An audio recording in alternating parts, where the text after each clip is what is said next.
बातमी आहे नाशिकमधून। नाशिकच्या गंगापूर रोडवर गेल्या अनेक वर्षांपासून अस्तित्वात असलेली 300 ते 500 वर्ष जुनी झाडं तोडण्यात आली आहेत। या झाडांच्या कत्तलीमुळे नागरिकांना अश्रू अनावर झाल्याचं आपण पाहतोय। तर वृक्षतोडीनंतर मेणबत्ती पेटवून झाडांना श्रद्धांजली वाहण्यात आली आहे। या झाडांमुळे अपघात होऊन अनेकांचा बळी गेल्याचा दावा स्थानिकांनी केला होता। त्याचप्रमाणे ती हटवण्याची मागणी देखील केली गेली होती।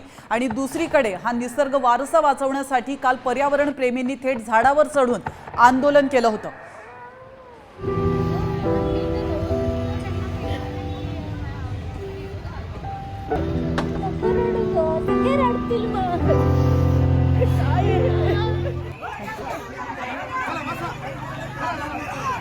झाड मरतंय आणि सगळ्यांना हरित कुंभच्या खूप खूप शुभेच्छा।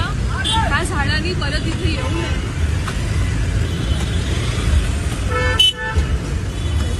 कारण आपली लायकी नाहीये की झाड इथे परत येईल।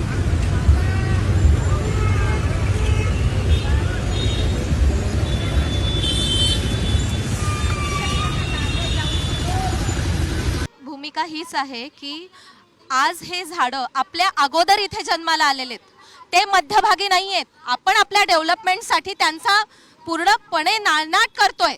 ड्रिंक केल्यामुळे जास्त मृत्यू होत आहेत, झाडांमुळे नाही होते। प्रिकॉशन्स तुम्ही घ्यायला पाहिजेत, अशी आमची भूमिका आहे। ऑल ऑफ अ सडन तुम्ही येतात की ह्या झाडांमुळे ॲक्सिडेंट्स होत आहे। मला प्रिकॉशन दाखवा ना सर, रेडियम कोणत्या अख्ख्या झाडाला तुमचे चमकताय, सगळी धूळ बसलेली आहे। NMCनी कोणती कारवाई नीट या ठिकाणी केली की याच्यामुळे ॲक्सिडेंट झाला नाही पाहिजे। डिवायडर्सवर नाही होते सर, बॉबीज हॉटेलच्या तिकडे डिवायडरवर किती जणांचा ॲक्सिडेंट झाला, तिकडे आहे का झाड? तिकडे नाही आहे झाड।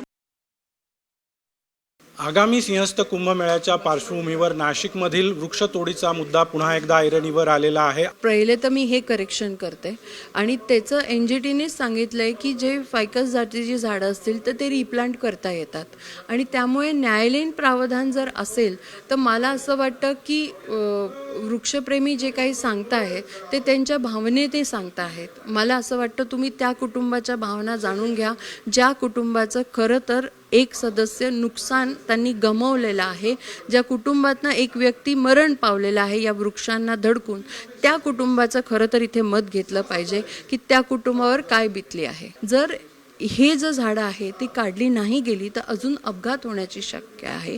आज आपण पाहतोय की कुंभमेळ्यासाठी एस्टिमेटेड लोकांचं येणं जे आहे भाविकांचं ते 8 ते 10 कोटीपर्यंत आहे। मग ह्या लोकांना आपण प्रवास करण्यासाठी कशा पद्धतीचे रस्ते देणार आहोत आणि जर तिथे काही अपघात झाले तर वृक्षप्रेमी त्याची जबाबदारी घेतील का? कॅमेरामन प्रवीण काळबांडेसह अभिजित सोनवणे, साम TV, नाशिक।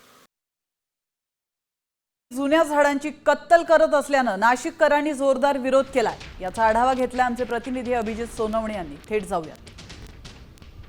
नाशिकच्या गंगापूर रोड परिसरामध्ये झाडं तोडण्यावरून आता या ठिकाणी गोंधळाचं वातावरण निर्माण झालेलं आहे।